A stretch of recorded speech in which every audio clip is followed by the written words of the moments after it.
বাবা, তুমি আজকে না থাকলে আমার মেয়েটারে বাঁচাইতে পারতাম না। তোমার এই কৃতজ্ঞতার কথা আমরা কোনোদিনও বলবো না।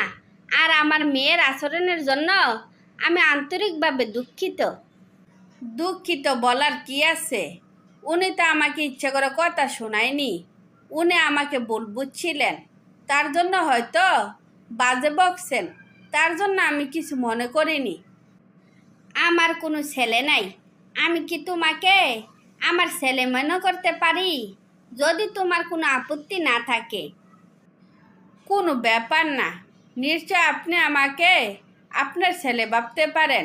এখন আপনারা বাসায় যান, আমি আপনাদেরকে পৌঁছে দিয়ে আসবো।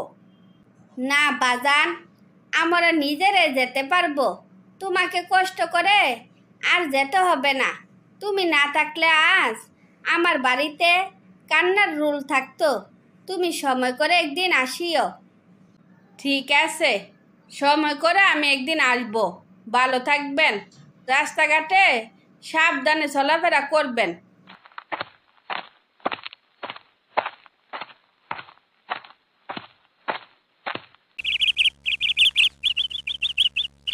কি রে আপু, যার একদিন ইচ্ছা মতো কথা শোনাইলি তার সাথে নাকি তুই সারাদিন ফোনে কথা বলস? কি আমি কি মিথ্যা কথা বলছি? আমি কি একবার বলছিলাম যে তুই মিথ্যা কথা বলছস? ভালো লাগে তাই আমি কথা বলি। কেন, তোর কাছে কি আমার কফি দিতে হইব? আমি কি তোমার একবার বলছিলাম আমারে কফি দিতে হইব? না, বলছিলাম কি যার নাম একেবারে শুনতে পারতে না, ও এই বাড়িতে আসলে বিরক্ত ভাবতা, সেই জন্য জিজ্ঞেস করলাম। কি না রে, ছেলেটার আমি যা ভাবছিলাম আসলে সেটা না। এতদিনে যা বুঝলাম, ছেলে হিসাবে সে অনেক ভালো। তাই একটু কথা বলি। আমি এক্ষুনি তোমার গোপন কথা আম্মুর কাছে ব্যক্ত করতেছি। তুমি সেদিন মোবাইলের জন্য আমারে মার খাওয়াইছিলা না? আমি যদি এখন বইলা দেই আম্মু তোমারে কি হাল করব, একবার কি তুমি ভাবছ? আহারে, তোমার জন্য আফসোস লাগতাছে। শুন, আম্মুর কাছে যদি কিছু না বলস তাইলে আমার মোবাইলটা তোরা 1 সপ্তাহের জন্য দিয়া রাখবো। কি এবার খুশি তো? শুধু মোবাইল দিলে হবে না, আমারও ভালো দেখে একটা ড্রেস কিনে দিবা, তাইলে আম্মুকে কিছু বলবো না। ঠিক আছে, তুই যা চাইবি তাই পাইবি, কিন্তু আমার কথা কারোর কাছে বলতে পারবি না। কিন্তু তুই যে এই বয়সে ঘুষ খাওয়া শিক্ষা ফেলাইছস, তা নিয়ে তো আমার ভীষণ টেনশন হইতাছে। শোনো আপু, গাজর পাম মূলা পাম আমারে দিতে হইব না। যদি আমার কথা তুমি রাখো তাহলে আমি তোমার কথা রাখবো। ঠিক আছে, আমি তোর সব চাহিদা পূরণ করতেছি। এবার আল্লাহর রাস্তা চুপ কর।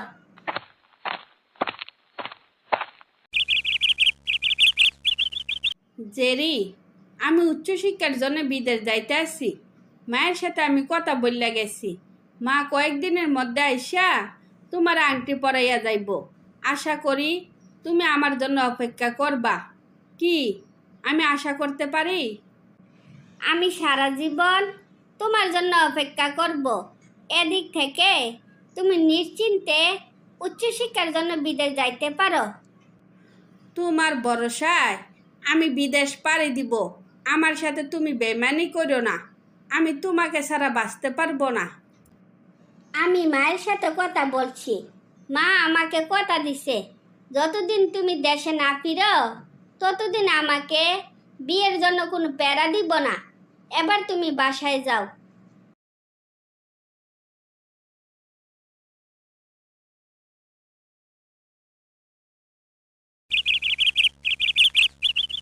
কি রে জেরি, আমি এসব কি শুনছি? রাহানের সাথে তোর বিয়েটা হলো না কেন? রাহান কি তাইলে তোর সাথে চিট করছে? আপু কারোর সাথে কথা বলে না, শুধু শুধু আপুর সাথে কথা বললে কোনো লাভ নাই। ডাক্তার না করছে আপুরে যেন কেউ অকারণে বিরক্ত না করে। তোমরা কি কোনো কিছু জানতে পারছিলা কেন রায়হান ওর সাথে এরকম করলো? তোমার মা কি কোনো খবর নিছিল? ভাইয়া কোনো সিট করে নাই। ভাইয়া বিয়ে বাজার করতে গিয়া গাড়ির নিচে চাপা পড়ছে। ডাক্তার বলছে বাঁচার সম্ভাবনা কম। সেই কথা শোনার পর আপু একেবারে স্তব্ধ হইয়া গেছে। এই পর্যন্ত কারোর সাথে একটা কথাও বলে নাই। তাইলে তো আর কিছু করার নাই। দেখো আস্তে আস্তে ও সুস্থ হইয়া উঠে নাকি। ওর খোঁজ খবর মাঝে মাঝে আমাকে জানাইও। আমি তাইলে এখন আসি।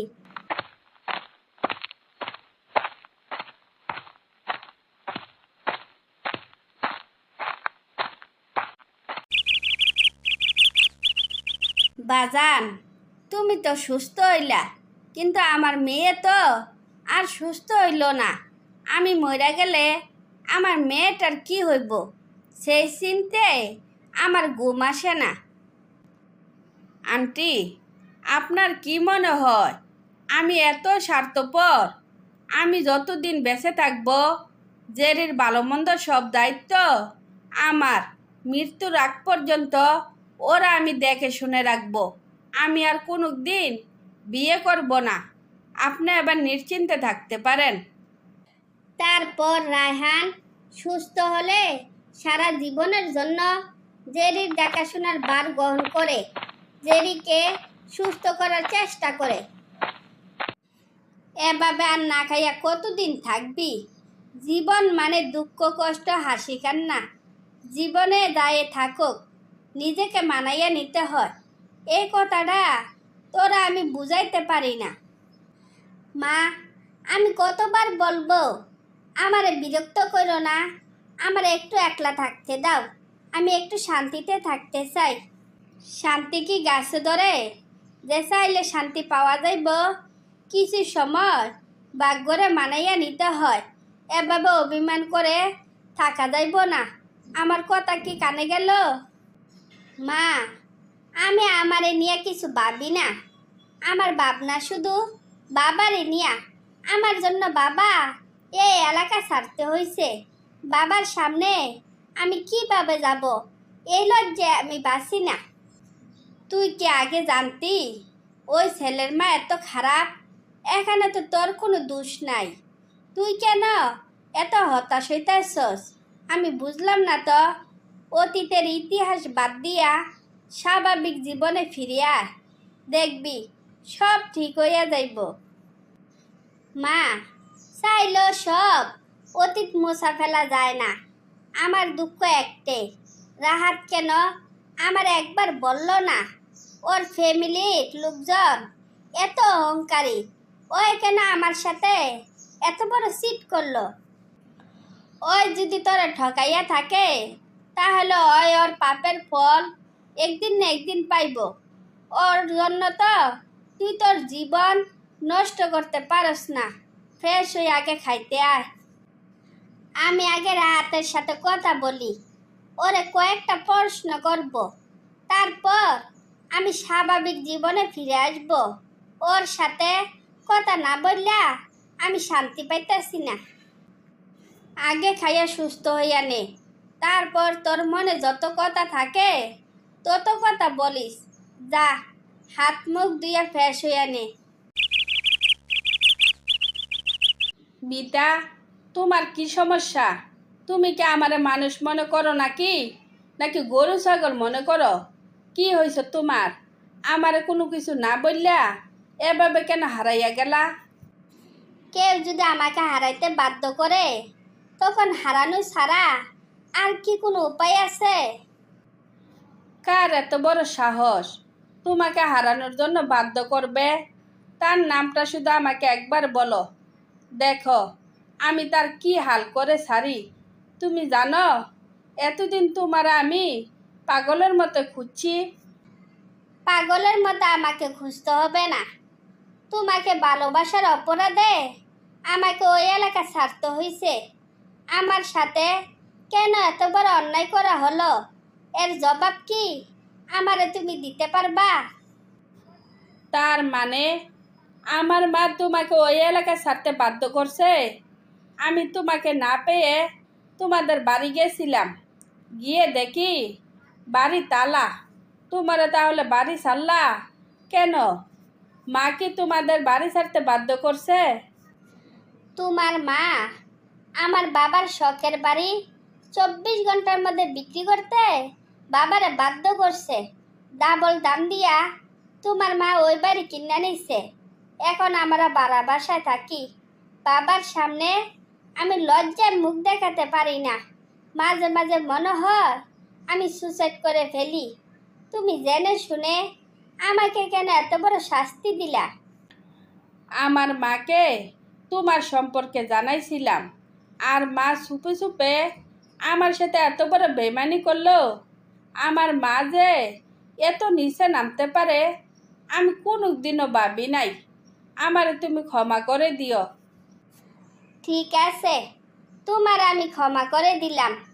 না পাইলাম তোমারে, না পাইলাম নিজের মান ইজ্জত। ভালো থেকো, নিজের খেয়াল রেখো। আমার মতো আর কারোর ইজ্জত নিয়া টানা হেসরা করো না। আমাকে বলে যেও, আমাকে ক্ষমা করে দিও। তুমি এভাবে বইলো না, তোমাকে ছাড়া আমি বাঁচতে পারবো না। যে ভদ্র মহিলা আমাদেরকে এলাকা থেকে তাড়াইয়া দিছে, ওই মহিলার ছেলের বউ হওয়ার কোনো ইচ্ছা আমার নাই। আমি আমার পরিবার নিয়ে শান্তিতে বাঁচতে চাই। ভালো থেকো, বাই বাই।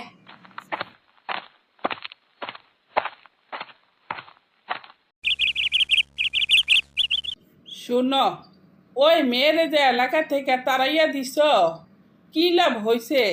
লাভের চাইতে তোমার কিন্তু বেশি ক্ষতি হয়েছে। আজকে 15 দিন ধইরা ছেলে ঠিক মতো ঘরে ফিরে না। পরশের কাছে শুনলাম ওই নাকি নেশা করে, মাতলামি করে।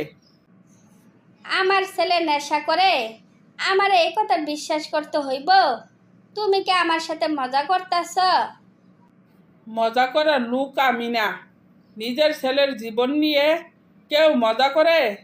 তোমারে 24 ঘন্টার সময় দিলাম, তুমি আমার ছেলের স্বাভাবিক জীবনে ফিরে আনবা, নইলে তোমারে ছাড়তে আমি এক বিন্দু পরিমাণে দেরি করব না। আমাকে 1 সপ্তাহ সময় দাও।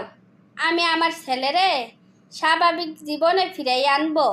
আমার জীবনে আমি কোনোদিন হারিনি, আর এখনো হারবো না। দেখো, তোমার জিতার জন্য আমার ছেলে যেন মইরা না যায়। তারপর রাহাত মিতাকে না পেয়ে নেশা করতে করতে একসময় অসুস্থ হয়ে পড়ে।